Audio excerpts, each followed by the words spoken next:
stock mix today with the Dow crossing 40,000 for the first time ever. For more on the latest market moves and what they mean for investors, let's now welcome in Ben McMillan, IDX Advisors Chief Investment Officer. Ben, it is good to see you. So Dow 40,000, Ben, making headlines, getting a lot of attention. Let's just start there, Ben. What do you make of this market, where we are, and where you think we're headed from here? Yeah, I mean, look, after yesterday's inflation numbers, the news was fairly good. The economy remains strong. Inflation is moderating. I do think, equities are priced to perfection at this point. So, we would urge caution. It's also important to remember that this is a momentum-driven market.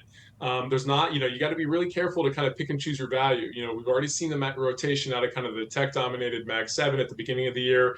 Fast forward to today, in utilities, the XLU sector is outperforming the Qs. So I think that's in some ways very good. We're seeing a broadening. We're seeing more breadth as opposed to just 7 stocks carrying the indices higher.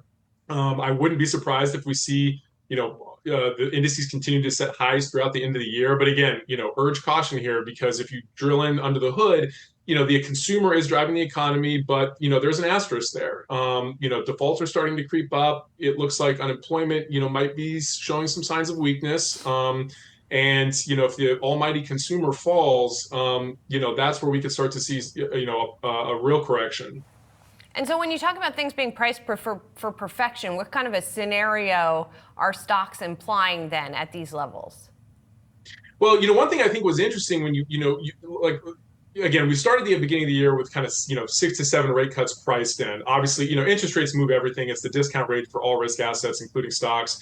After yesterday's, print, we still have 2 rate cuts. The market's still pricing in 2 rate cuts, which, I think is still fairly optimistic. I mean, you've even had, Richard Fisher, former Dallas Fed president, yesterday saying he was skeptical that, we'd have 2 rate cuts this year. And so I think that's the tail risk in this market, is that, the assumptions going into these equity valuations are still potentially a little bit too rosy. Now, again, the flip side of that is we've got record deficit spending. Let's look at kind of the elephant in the room, which is, what's powering this economy. Yes, it's the consumer, but part of that is because they're coming off, they've got a lot of excess savings after COVID. We have, deficit spending that's greater than 6%. With unemployment under 4%, which I don't know that we've ever seen, with the possible exception of kind of World War II. So that's, that bill is going to come due at some point. And I think we're starting to see that with stickier inflation. I think we could see some dollar weakness in the future for sure. And equity markets could certainly go higher, but I do think there's risk to the downside for sure. Ben, so what you're urging here is kind of cautious optimism. That's a theme. If that's true, Ben, how do I sort of invest in that theme? And, at least in the U.S. stock market, what sectors would look attractive to you, Ben, here?